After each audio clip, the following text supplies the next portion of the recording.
अस्सलामुअलैकुम रहमतुल्लाहि व बरकातुहू। My name is doctor Zainab Arub and I am physiotherapist. आज जो मेरा आपके साथ लेक्चर है वो है सूरतुल मरियम की आयत नंबर 41 से लेकर आयत नंबर 55 तक। और आज हम आयत नंबर जो पिछला लेक्चर है आयत नंबर जो 27 से 40 है उसका भी कुछ बैकग्राउंड पढ़ेंगे। और आज के लेक्चर में हम हज़रत इब्राहीम, हज़रत इस्माइल और हज़रत मूसा अलैहिस्सलाम का जिक्र पढ़ेंगे। हमने पहले लेक्चर में हमने हज़रत इस्माइल, हज़रत ज़िक्रिया का जिक्र पढ़ा था, हज़रत ईसा का पढ़ा था, हज़रत मरियम का पढ़ा था। और आज हम हज़रत इब्राहीम, हज़रत इस्माइल और हज़रत मूसा अलैहिस्सलाम के बारे में जिक्र पढ़ेंगे और उनकी खूबियाँ पढ़ेंगे, वो कितने बरगज़ीदा पैगम्बर थे। तो स्टार्ट करते हैं। नहमदुहु व नसल्ली अला रसूलिहिल करीम, अम्मा बअद, फ़अऊज़ु बिल्लाहि मिनश शैतानिर रजीम, बिस्मिल्लाहिर रहमानिर रहीम, रब्बि इश्रह ली सदरी व यस्सिर ली अमरी वहलुल उक़दतम मिन लिसानी यफ़क़हू क़ौली, रब्बि ज़िदनी इल्मा। बिस्मिल्लाहिर रहमानिर रहीम। सबसे पहले हम शुरू करेंगे आयत नंबर क्या नाम है, पिछले हम बैकग्राउंड पढ़ेंगे। पिछले बैकग्राउंड में हमने पिछले लेक्चर में यही पढ़ा था कि हज़रत मरियम अलैहिस्सलाम को अल्लाह ताला ने हुक्म दिया था कि आप चली जाएं। अल्लाह ताला ने उनको हुक्म दिया था कि आप ऐसे करें, आप अपनी कौम की तरफ चली जाएं, लेकिन इस बच्चे को लेके। तो उन्होंने कहा था मैं इस बच्चे को लेके किस तरह जाऊँगी। तो अल्लाह ताला ने फरमाया कि इस बच्चे को लेके आप अपनी कौम की तरफ जाएँ, बाकी जो होगा वो हम देख लेंगे, आप इस बस खामोश रह के जाइएगा। तो अल्लाह ताला ने हुक्म दिया था खामोशी से जाना है। और तो उनको खामोशी का एक तरह का रोज़ा रखवा दिया था, वो खामोशी से गई। तो लोगों ने पूछा कि तुम तो हारून भाई को मोअज़्ज़ज़, उनका मोअज़्ज़ज़ भी हो सकता है या फिर वो कोई नबी भी हो सकता है।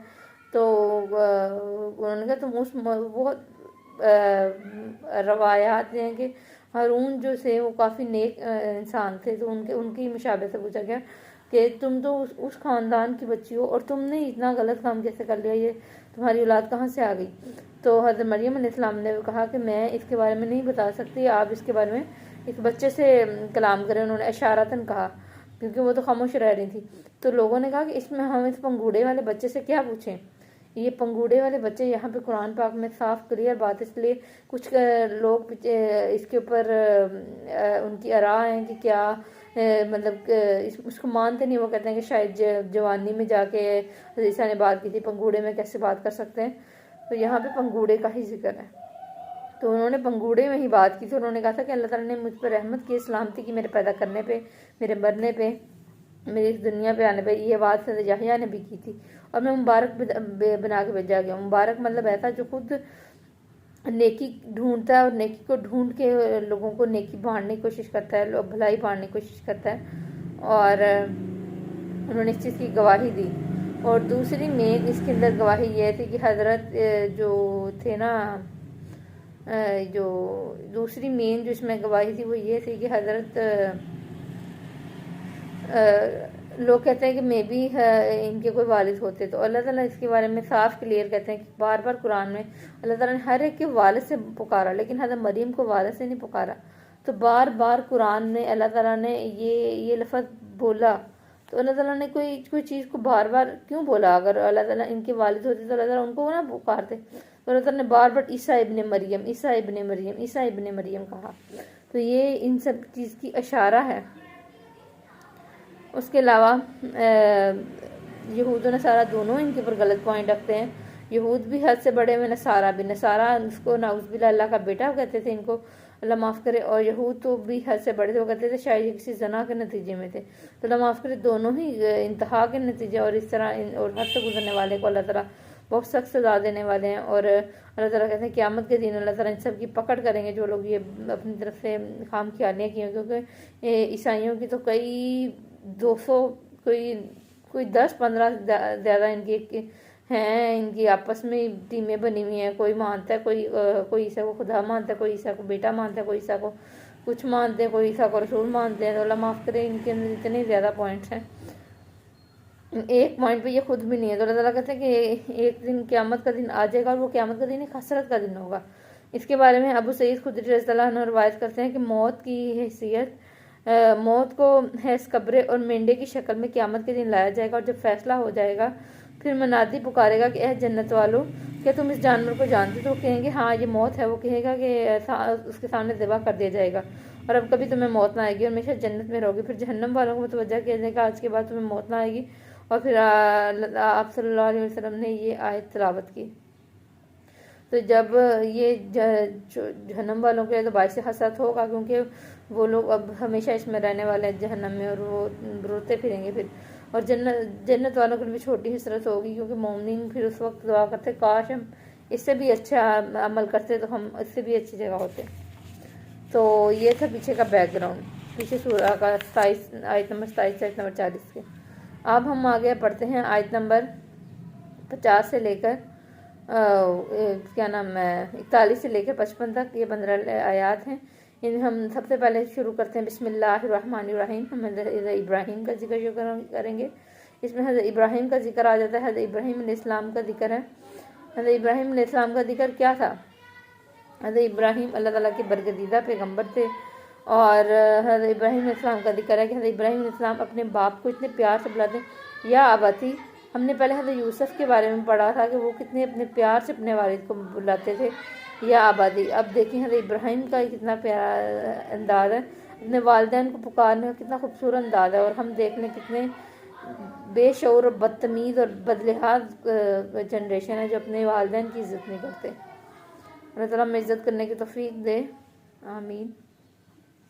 तो उन्होंने अपने बड़े प्यार से अपने वालिद को पुकारा, इतना कि वो शिर्क पे थे। उनका या बती है मेरे प्यारे भजन, आप नहीं जानते कि आप क्या कर रहे हैं। आप उन इलाहों को उन बुतों की पूजा करते हैं जो ना सुन सकते हैं ना देख सकते हैं। एक इलाहा में ये तो क्वालिटी होनी चाहिए, वो आपको सुन रहा है, आपको देख रहा है, आपकी मदद करेगा। वो आपको सुन रहा देख ही नहीं रहा, तो आप कैसे उनको पुकारते रहते हैं। तो उनके और क्या नाम है, और आप जो इनके पीछे इनको पुकारते हैं, ये आप शैतान के रास्ते पे जाते हैं। देखें अल्लाह ताला ने मुझे जो इल्म दिया, नबूवत का इल्म दिया है, यहाँ नबूवत का जिक्र है कि मुझे जो इल्म दिया वो आपको नहीं दिया। तो यहाँ से मुराद नबूवत थी कि ये मुझे जो इल्म आ चुका है वो भी आपको नहीं आया, तो मैं आपको दावत देता हूँ आप प्लीज़ इस नेक अमल की तरफ आएँ और बुराई से बचें। और शैतान के रास्ते पे शैतान की पैरवी कर रहे हैं आप लोग। तो उनके बाबा जान ने आगे से जैसे नाफरमान औलाद से बात करते हैं, तो उन्होंने इस तरह बात की कि तुम अगर मेरे दीन से भटक रहे हो तो मैं तुम्हें माफ़ नहीं करूँगा, मैं कि तुम्हें संसार कर दूँगा, तुमसे मिलना छोड़ दूँगा। तो इब्राहीम अलैहिस्सलाम ने फिर बड़े खूबसूरत नाम में प्यारे बजान कहा या बती, और या बती कह के अपने बाप से पुकारा। और उन्होंने फरमाया कि हम क्या नाम है, और या बती कह के उन्होंने पुकारा, या आबती कह के उन्होंने बड़े खूबसूरत अंदाज में पुकारा। और इसमें उन्होंने उनको बड़े खूबसूरत अंदाज में कहा कि फिर अगर आप ये नहीं मानते तो फिर आप पर सलामती हो और मैं आपके लिए बख्शिश मांगूंगा। मतलब अभी भी उनका कोई भी बदतमीज़ी का रवैया नहीं है, अपने वालिद से फिर भी प्यार से और उसने सलूक से ही बात की। उसके अलावा दूसरा इसमें यह भी कि कभी कोई जाहिल आपसे बहस करे तो उसको यही जवाब दें तुम पर सलामती और अपना रास्ता बदल लें, ना कि उससे बहस शुरू कर दें। उसके अलावा हज़रत इब्राहीम की क्वालिटी थी कि वो आहजारी करने वाले थे, उनका बहुत ज़्यादा नरम दिल थे। और अल्लाह ताला ने फिर उनकी नरम दिली पे अल्लाह ताला ने उन्होंने अपनी फैमिली तक को छोड़ दिया दीन की खातिर। तो फिर अल्लाह ताला ने फिर उन पर रहमत की और बुढ़ापे में उनको औलाद दी और हज़रत इसहाक़ हज़रत याकूब अता किए और बुढ़ापे में इनको फैमिली दी। और फैमिली भी वो जिनकी जो कि नबी से नबी आए इनकी फैमिली में।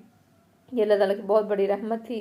और अल्लाह ताला ने ना सिर्फ ये रहमत की बल्कि अल्लाह ताला ने इनको एक इतनी इज्जत दी। मैंने आपको पहले बताया कि हज़रत यूसुफ अलैहिस्सलाम को पता था कि अगर उन्होंने बता दिया हज़रत इब्राहीम हज़रत याकूब की फैमिली से हूँ तो लोग मुझे पहुँचा देंगे वो वापस वहाँ तक।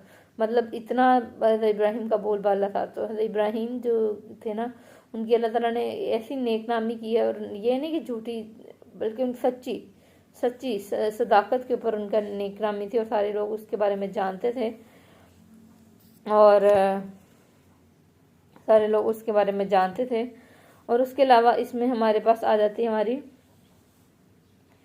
अब आयत नंबर 51 में हज़रत मूसा अलैहिस्सलाम का जिक्र है कि वो ऐसे थे जो करीब थे अल्लाह के और इंतहाई करीब से अल्लाह से सरगोशी करते थे। तो अल्लाह ताला से सरगोशी करने का क्या मतलब है? इसका मतलब है कि अल्लाह ताला के इंतहाई करीब थे और अल्लाह ताला के साथ वो बात कर सकते थे और डायरेक्ट उन्होंने और नबी करीम सल्लल्लाहु अलैहि वसल्लम ने शब मिराज के मौका पे अल्लाह ताला से बात की थी। और अल्लाह ताला ने ना सिर्फ फिर इन पर रहमत की, अल्लाह ताला ने हारून अलैहिस्सलाम इनको भाई अता किए। यहाँ पे ये क्यों जिक्र है, यहाँ पे हारून अलैहिस्सलाम का जिक्र इसलिए क्योंकि वो अल्लाह ताला अगर कोई बंदा है ना, उसको सपोर्ट करने के लिए उसकी फैमिली खड़ी है ना, तो वो इंतहाई मजबूत है, लेकिन अगर उसकी फैमिली उसके खिलाफ है तो वो इंतहाई कमज़ोर है।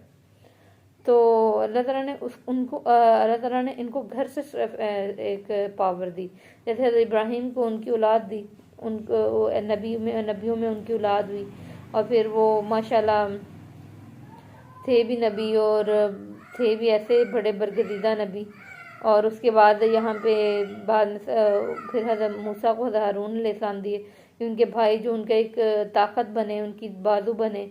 तो अल्लाह ताला ने घर से इनको एक ताकत फरमाम कर दी। इस तरह हज़रत इस्माइल अलैहिस्सलाम के बारे में दिखा है कि आयत नंबर 54 में कि हज़रत इस्माइल अलैहिस्सलाम जो थे वो इंतहाई क्या नाम है वादे के पक्के थे, मतलब आगे उनका जिक्र है हलीम, मतलब इंतहाई नरम दिल भी थे और वादे के पक्के थे। और वो वादे के पक्के इस तरह कि जब उनके पर वक्त आया, इतना मुश्किल बड़ी बड़ी आजमाइशें आई, तो उन्होंने अपने आप को घबराए नहीं, बल्कि उन्होंने जान लड़ा दी और वो वादा पूरा करने की कोशिश की। और अल्लाह ताला ने इनको बेशक उस आजमाइश से फिर निकाल दिया। तो अल्लाह ताला सिर्फ आपको आजमाते हैं, अपने आप को मजबूत रखें, अपने दीन को मजबूत रखें, तो अल्लाह ताला आपके दीन को अल्लाह ताला आपके साथ है और हमेशा।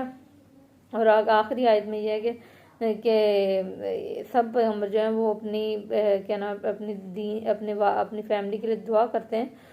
तो देखिए घर वालों की सबसे पहले दाइए दीन की एक क्वालिटी होती है कि वो सबसे पहले अपने घर वालों को क्या नाम है दावत देता है और उनको दीन पे लाने की कोशिश करता है, ताकि वो भी और वो सब मिल के जन्नत में जाएं। इसलिए अपने घर वालों को भी दावत दें दीन की, और खूबसूरत अंदाज में दें, ना कि एक ऐसा अंदाज जिसमें सख्ती हो और फिर मामला ख़राब हो। खूबसूरत और एक अच्छे दाइए दीन के हिसाब से दें, जो कि हम तो नहीं है कम अज़ कम। तो हमें वो चीज़ें सीखने की ज़रूरत है, एक अच्छा दाइए दीन बनने की ज़रूरत है। अल्लाह हमें और सीखने वाला सिखाने वाला बनाए।